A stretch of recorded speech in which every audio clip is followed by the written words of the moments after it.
welcome to a new edition of CNN 10. We are your source for objective explanations of the day's news, and I'm your host, Carl Azuz. It's great to be with you this Tuesday. The partial shutdown of the U.S. government, which has directly affected about 25% of its workforce, is now 32 days old. The previous record was 21 days. The main reason why this one's gone on so long is because Democrats and Republicans are so dug in. They've been unwilling to compromise on what they want. For President Donald Trump and other Republicans, that's $5.7 billion in funding to build a barrier between the U.S. and Mexico. For Democrats, that's a wall they don't want to be built and don't want to approve the money for. On Saturday, President Trump made a speech and an offer from the White House. In exchange for funding for the border wall or barrier, he said that people who were illegally brought into the U.S. as children would be allowed to stay for an additional 3 years without the threat of being deported, sent back to their home countries. Some others who were temporarily allowed to stay in the U.S. because of instability in their home countries were also included in the president's offer. Republican leaders say this is a reasonable and fair compromise that could end the partial government shutdown. But some other Republicans say it goes too far in helping people who are in the U.S. illegally. House Speaker Nancy Pelosi and other Democrats said the offer was unacceptable, partly because it includes proposals that Democrats have already rejected, and partly because it didn't include permanent protections for undocumented immigrants, something Democrats want. Negotiations between Republicans and Democrats have continued throughout the shutdown, but an end to it is still nowhere in sight. On Monday, President Trump and Vice President Mike Pence attended a wreath-laying service at the Martin Luther King Jr. Memorial on the National Mall. It was one of several events across America held in honor of the renowned civil rights leader on the day named after him. Martin Luther King Jr. Day is a federal holiday that was first observed in 1986. It's held on the third Monday of each January because the date is near his birthday of January 15th, 1929. Despite the fact that it's not a work day for federal staff and many other Americans, they're encouraged to make it a day on instead of a day off. The holiday was designated as a National Day of Service in 1994, with volunteering and working on community projects all part of the event. Yesterday, observances took place from Columbia, South Carolina to Memphis, Tennessee, and from San Antonio, Texas to Ebenezer Baptist Church in Atlanta, Georgia, where Dr. Martin Luther King Jr. and his father both served as pastors. For his work in civil rights, the younger Dr. King became Time Magazine's Man of the Year. He won the Nobel Peace Prize, and he was awarded the Presidential Medal of Freedom 9 years after he was assassinated in 1968.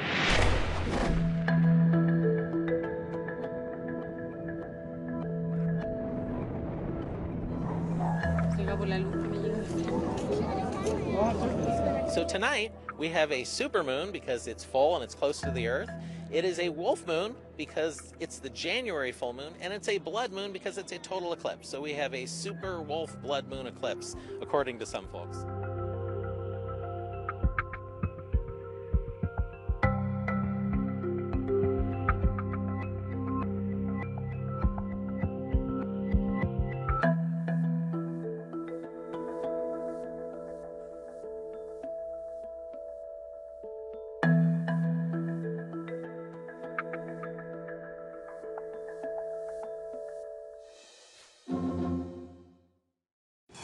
Ten-second trivia. An oyster can produce a pearl by covering a grain of sand with what substance? Nacre, acria, scarab, or carob? When a tiny intruder like a grain of sand enters an oyster, it covers it with nacre that forms a pearl. But if you like eating oysters, you're not going to chip a tooth on a pearl. The kind that produce gems are in a different family than the kind we eat. Still, they're valuable, and not just because they're edible. Live oysters can filter 50 gallons of water a day. Their shells make great fertilizer, and the parts that restaurants throw away can be used to shore up New York City. What if I told you that over 200 years ago, some of the best oysters in the world were being harvested here? When Europeans first arrived in New York Harbor, there were oyster reefs everywhere, 200,000 acres of oyster reef. They were once a big part of the culture of New York, part of the food culture of New York. Oysters used to be sold on basically like hot dog carts. What happened to them? We ate them.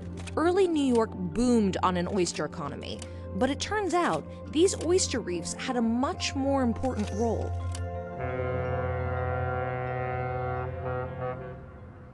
We had tragedy happen in Superstorm Sandy. People lost their lives. There were waves hitting structures because this rich 3D mosaic of protective wetlands is no longer there. That's something a team of designers and engineers are trying to solve. Funded by a federal disaster relief grant and designed by Scape, a landscape architecture firm, the Living Breakwaters project is meant to safeguard part of New York City's coastline. It's a roughly 2-mile long chain of breakwaters that are designed in an ecological way to create fish habitat. It is reducing risk and the incredible wave action that was faced by communities. And a major component of the project is the small and briny oyster. Oysters are ecosystem engineers in the harbor. They help to agglomerate and create reefs. They filter water, they clean water. The oyster reefs actually reduce the impact of storms and storm surges and things like that. When you had a complex three-dimensional shoreline that has both oyster reefs and salt marsh and all of that working together. In other words, before New Yorkers polluted and overharvested their harbor, oyster reefs used to provide a natural protection against big waves, like the ones produced by Hurricane Sandy. Without the oyster reefs and with the whole shoreline has fundamentally changed, New York is more vulnerable to storms. That's why, since 2014, the nonprofit Billion Oyster Project has been working to restore the city's oyster reefs. The group starts by collecting restaurants' discarded oyster shells, drying them, and then seeding them with oyster larvae. Once back in the water, those shells become the habitat for other oysters to build on. So far, about 28 million oysters have been installed in various sites around the harbor. And while the water quality of the harbor has improved, the number of oysters in the water is only a tiny portion of what it used to be, and they're still not safe to eat. But something recently changed. For restoration to be successful, you need the recruitment of wild oysters from the system. Meaning wild baby oysters need to be able to find these reef installations in order to latch on and establish a home for themselves. That's something we've seen in very small numbers periodically over the years. So then we started looking in earnest at all of our sites around the city, and it's true for just about everywhere we have oysters. That this year, there's just a lot more natural recruitment. It's a baby oyster! Oh my goodness, that's so cool! And so that's a really exciting sign. A large-scale arrival of wild baby oysters is good news for the Living Breakwaters project. Oysters are not going to keep the water out of New York, but oysters combined with breakwaters can be an integrated solution. These breakwaters are seeded with oysters, and the oysters will agglomerate on the structure, attach onto it, grow, and form their own kind of layer of complexity on top. It's also a social enterprise in the sense that we're engaging school children and teachers through the Billion Oyster Project. So these guys are basically forming a reef, right? They're building more and more structure. The Living Breakwaters project will be in construction through 2020, but rebuilding an entire ecosystem can take time. Orff thinks that by 2050, the habitat around the breakwaters will be fully revitalized. I think New Yorkers need to get into this new paradigm of being a coastal city again, living with water, embracing our watery context, not fortifying ourselves off, but understanding what it means to live with this kind of risk and really preparing for it and being smart about it.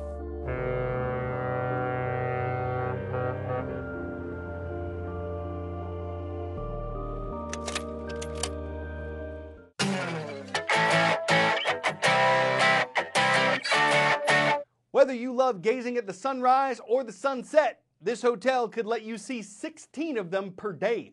It's the world's first space hotel, or is it space's first world hotel? Right now, it's neither. The low-orbit sleeper is just a proposal at this point. But if it gets built, developers say you could be staying in it in the year 2021. That is, if you have $9.5 million to spend on a 12-day spacecation. Well, it's not exactly a breath of fresh air, it's where all the stars stay. There's plenty of space available, it's great for weight loss, and if everything airlocks up properly, there's nothing to atmosphere. I'm Carl Azuz, and that's CNN.